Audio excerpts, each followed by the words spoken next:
लक्ष्मी का अपने घर में पूरा दबदबा था। हिटलर की तरह वो सारा काम अपने पति और बेटे से करवाती।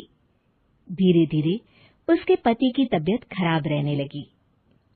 सुनो जी, अब आप बुजुर्ग हो गए हो, काम में भी अब हाथ आपके फुर्ती से नहीं चलते।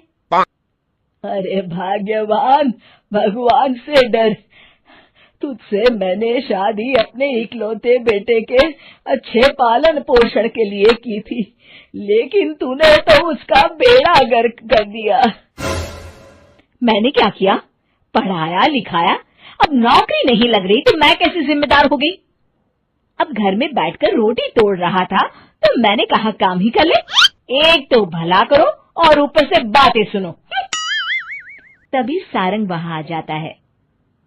बहुत भूख लगी है माँ, कुछ खाने को दे दो।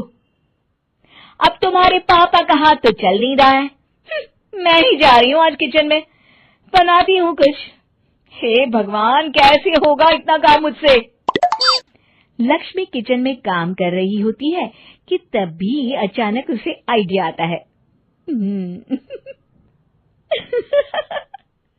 अरे मैं भी ना, अरे यहाँ तो फ्री की नौकरानी ला सकती हूँ मैं, फिर मैं क्यों खाना बना रही हूँ?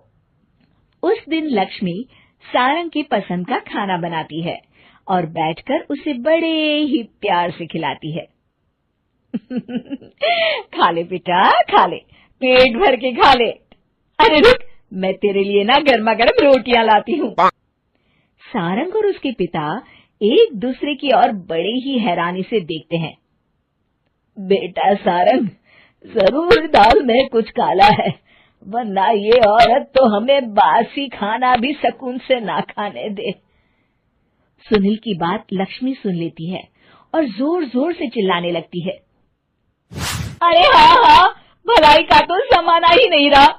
एक तो आग में खुद को जलाकर तुम लोगों के लिए खाना बना रही हूँ और ऊपर से तुम्हें दाल काली लग रही है। अरे माँ, पिताजी का ये मतलब नहीं था, तुम बुरा मत मानो। अरे हाँ बेटा, तू कहता है तो मान लेती हूँ। लक्ष्मी सारंग के पास बड़े ही प्यार से बैठ जाती है और फिर कहती है, बेटा मैंने ना तेरी शादी करने की सोच ली है। अब तेरे पिताजी के हाथ भी नहीं चलते, तो सोच रही हूँ तेरे लिए बीवी ले आऊं। अब पता नहीं ना मैं भी कब मर जाऊं। अब ऐसे भाग्य भी कहाँ है हमारे। क्या कहा? अरे हाँ, तुम तो चाहते ही हो कि मैं मर जाऊं, लेकिन मैं अपनी प्यारी बहू का चेहरा देखे बिना नहीं मरूंगी। हाँ माँ, शादी तो मैं कर लूं, लेकिन मैं नौकरी नहीं करता, फिर कोई क्यों देगा मुझे अपनी बेटी? अरे क्यों नहीं देगा बेटी? इतना बड़ा घर, खेल खलियान है, किस चीज की कमी है हमारे पास? जो आएगी राज करेगी, राज। हम तो ना कर पाए राज, ये बोलो कि एक और नौकर तुम्हारे पास आ जाएगा। मैं कहती हूँ चुप हो जाओ। अरे खुद के घर का खाना बनाएगी तो क्या नौकरानी हो जाएगी?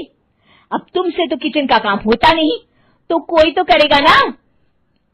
ठीक है माँ, तुम जैसा सही समझो बस।